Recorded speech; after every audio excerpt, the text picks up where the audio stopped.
കേരളത്തിലെ എല്ലാ ബാങ്കുകളും ഇന്ന് പ്രവർത്തിക്കും.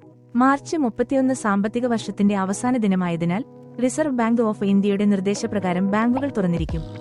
വയനാട്ടിലെ ഉരുൾപൊട്ടൽ ബാധിത പ്രദേശങ്ങളുടെ പുനർനിർമ്മാണത്തിനായി കേന്ദ്ര സർക്കാർ 529.50 കോടി രൂപയുടെ പ്രത്യേക സഹായം അനുവദിച്ചു. ഈ തുക ഈ സാമ്പത്തിക വർഷം അവസാനിക്കുമെന്നതിനു മുൻപായി വിനിയോഗിക്കണമെന്ന് നിർദ്ദേശം നൽകിയിട്ടുണ്ട്. 2025 മാർച്ചിൽ കേരളത്തിൽ ഈദുൽ ഫിത്തർ, മാർച്ച് 31 മാത്രമാണ് പൊതു അവധിയുള്ളത്. അതേസമയം ആറ്റുകാൽ പൊങ്കാല, ഗുരുവായൂർ ഉത്സവം, ചോട്ടാനിക്കര മകം തുടങ്ങിയ നിരവധി ഉത്സവങ്ങളും ഈ മാസത്തിൽ ഉൾപ്പെടുന്നു. കേരള നഗര നയത്തിന്റെ ശുപാർശകൾ സംബന്ധിച്ച് വിവിധ മേഖലകളിലെ വിദഗ്ധരുമായി ചർച്ചകൾ നടക്കുന്നു.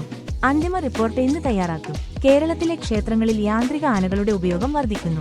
ഇത് ആനകളുടെ ക്ഷേമവും ഭക്തജനങ്ങളുടെ സുരക്ഷയും ഉറപ്പാക്കാനുമുള്ള നിർണായക നടപടിയാണെന്ന് ദേവസ്വം ബോർഡ് വ്യക്തമാക്കി.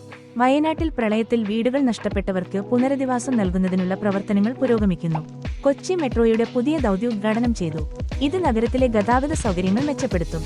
സംസ്ഥാനത്ത് കർഷകരുടെ ക്ഷേമത്തിനായി പുതിയ പദ്ധതികൾ ആരംഭിച്ചു. ഇതിന്റെ ഭാഗമായി കൃഷി ഉൽപാദനവും വരുമാനവും വർദ്ധിപ്പിക്കുകയാണ് ലക്ഷ്യം. തിരുവനന്തപുരം വിമാനത്താവളത്തിൽ സുരക്ഷാ ഭീഷണിയെ തുടർന്ന് സുരക്ഷാ പരിശോധനകൾ കർശനമാക്കി. കേരളത്തിലെ വിദ്യാഭ്യാസ രംഗത്ത് ഡിജിറ്റൽ മാറ്റങ്ങൾ നടക്കുന്നു. പാഠപുസ്തകങ്ങൾ ഡിജിറ്റൈസ് ചെയ്ത് വിദ്യാർത്ഥികൾക്ക് ഓൺലൈൻ പഠന സൗകര്യങ്ങൾ ഒരുക്കുന്നു. മത്സ്യബന്ധന മേഖലയിലെ തൊഴിലാളികളുടെ ക്ഷേമത്തിനായി സർക്കാർ പുതിയ നയം പ്രഖ്യാപിച്ചു.